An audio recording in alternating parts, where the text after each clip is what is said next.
Radhe Radhe friends, आप सभी को मंगला गौरी व्रत की हार्दिक शुभकामनाएं।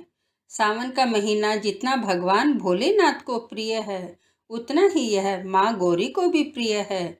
सावन में आने वाले हर मंगलवार को मंगला गौरी का व्रत किया जाता है। इस दिन महिलाएं अखंड सौभाग्य की प्राप्ति के लिए माँ गौरी का व्रत करती हैं।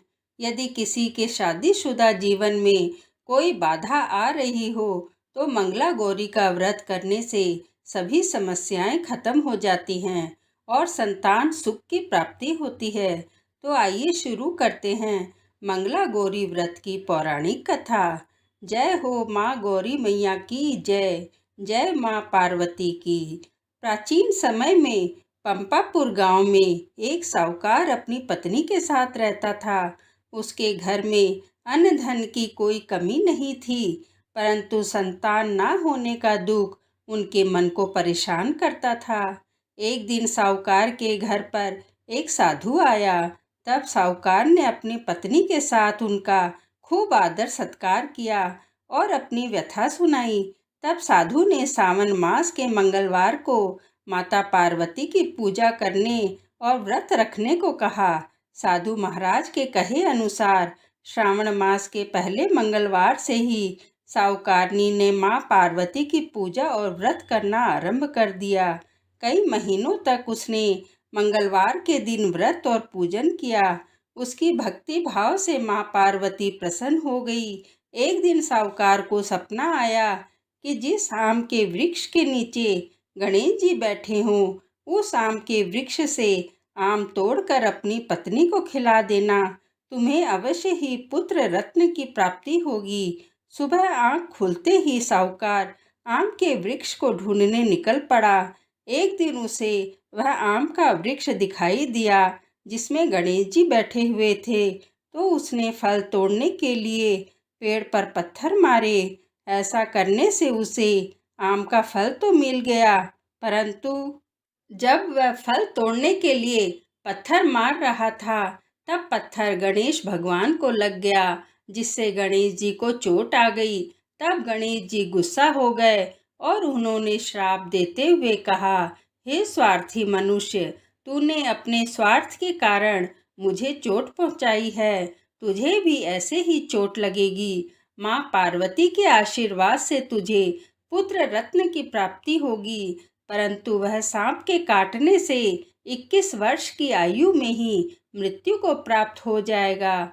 गणेश जी की ऐसी वाणी सुनकर साहूकार घबरा गया। उसने घर जाकर आम का फल अपनी पत्नी को खिला दिया, परंतु गणेश भगवान के श्राप वाली बात उसने किसी से भी नहीं कही। 9 महीने बाद उसने के यहाँ एक सुंदर बालक का जन्म हुआ। उसका नाम मन्नू रखा गया। साहूकार और उसकी पत्नी ने मनु के लाड प्यार में कोई कमी नहीं आने दी। धीरे धीरे मनु 20 वर्ष का हो गया।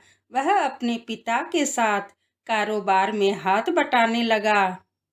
एक दिन व्यापार करके लौटते समय दोनों पिता पुत्र भोजन करने के लिए एक गांव के पास तालाब के किनारे पेड़ की छाया में बैठ गए और भोजन करने लगे। उसी समय गांव की 2 लड़कियां तालाब में कपड़े धोने आई। वह लड़कियां बहुत ही सुंदर, सुशील, हंसमुख और फुर्तीली थी और सभ्य घर की प्रतीत हो रही थी। कपड़े धोते समय वे आपस में बातें करने लगी। उनमें से कमला ने कहा, क्यों रे मंगला, तुझे याद है मैं सावन के मंगलवार को मंगला गौरी का व्रत करती हूँ। अगले मंगलवार को मैं व्रत का उद्यापन करूँगी। इस व्रत को करने से मुझे सुयोग्य पति मिलेगा और मैं सुख चैन से रहूँगी।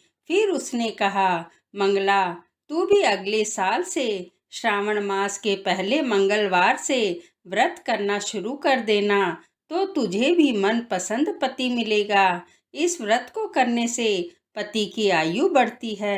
कमला की बातें सुनकर मंगला भी मंगला गौरी का व्रत करने के लिए राजी हो गई। पेड़ के नीचे भोजन करते समय वह दोनों पिता पुत्र उन लड़कियों की बातें सुन रहे थे। उन लड़कियों की बातें सुनकर सेठ जी समझ गए कि कमला नाम की लड़की उनके पुत्र के साथ विवाह के लिए श्रेष्ठ है। तब सेठ जी ने अपने पुत्र की इच्छा जानने के लिए उसे कई तरह की बातें कही। पुत्र भी अपने पिता के विचारों से सहमति प्रकट करता रहा।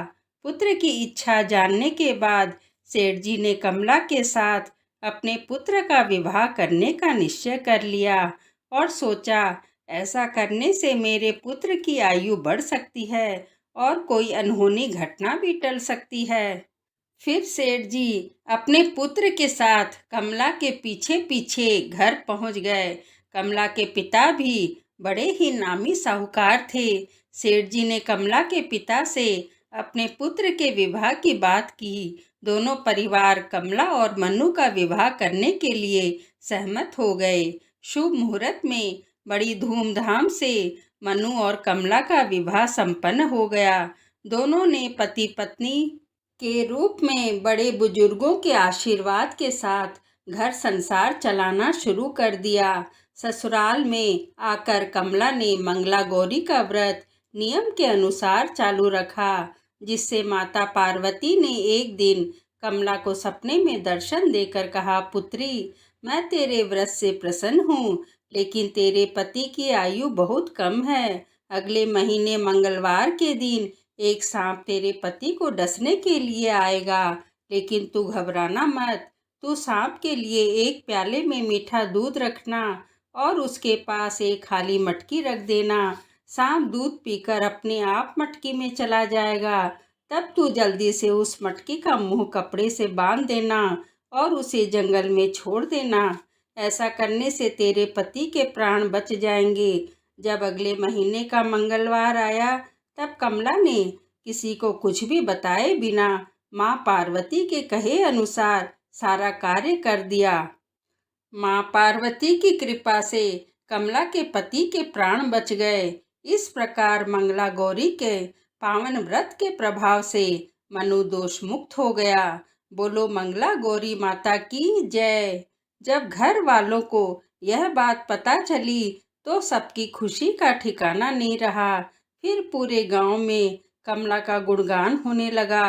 गांव की महिलाओं ने कमला से व्रत की विधि पूछी और वह सब भी मंगला गौरी का व्रत करने लगी। कमला ने अगले मंगलवार को विधि विधान से मंगला गौरी का व्रत का उद्यापन किया और ब्राह्मणों को भोजन करवाने के बाद दक्षिणा देकर उनका आशीर्वाद दिया।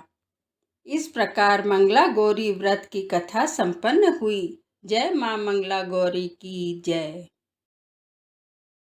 हे माँ पार्वती, कथा सुनने वाले, सुनाने वाले और हुंकारा भरने वाले सभी की मनोकामना पूर्ण करना और अपनी कृपा दृष्टि सदा बनाए रखना।